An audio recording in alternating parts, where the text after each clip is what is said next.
صوبائی حکومت کے احتساب کے نعرے عملی صورت اختیار کرنے لگے۔ پشاور میں انٹرنل آڈٹ پالیسی کا افتتاح کر دیا گیا۔ انٹرنل آڈٹ سے محکموں میں انتظامی و مالی غلطیوں کی نشاندہی کر کے ان کا سدباب ممکن ہو سکے گا۔ تقریب کے مہمان خصوصی وزیر خزانہ مظفر سید نے انٹرنل آڈٹ کو خود احتسابی کا عمل قرار دے دیا۔ پشاور کے نجی ہوٹل میں انٹرنل آڈٹ پالیسی کی افتتاحی تقریب کا انعقاد کیا گیا۔ انٹرنل آڈٹ کا مقصد محکموں میں انتظامی و مالی غلطیوں کی نشاندہی کر کے ان کا سدباب ممکن بنانا ہے۔ اس موقع پر ذرائع ابلاغ عامہ کے نمائندوں سے گفتگو کرتے ہوئے صوبائی وزیر خزانہ مظفر سید کا کہنا تھا، ہم نے انٹرنل آڈٹ سیل کو قائم کیا ہے اور اس حوالے سے ہم چاہتے ہیں کہ فائنانس ڈپارٹمنٹ جتنے بھی پیسے ریلیز کرتے ہیں مختلف ڈپارٹمنٹس کو اور وہ نیچے امپلیمنٹ کرتے ہیں، تو پھر اس کے طریقہ کار، اس کے خرچ کرنے میں اور اس کے پراپر مینجمنٹ میں اگر آڈٹ کے حوالے سے کوئی مشکل ہو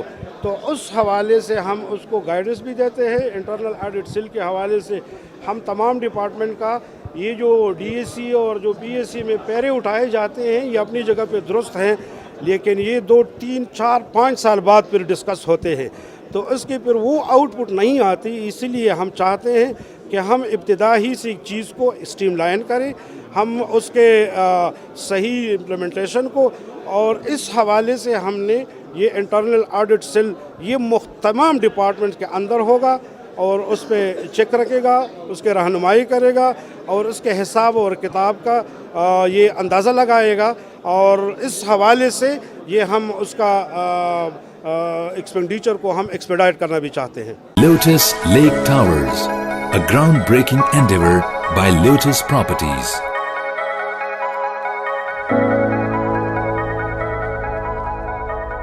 پاکستان بھر میں نمائندگان کا وسیع نیٹ ورک، ہر خبر جاننے کے لیے دیکھتے رہیے TNN TV۔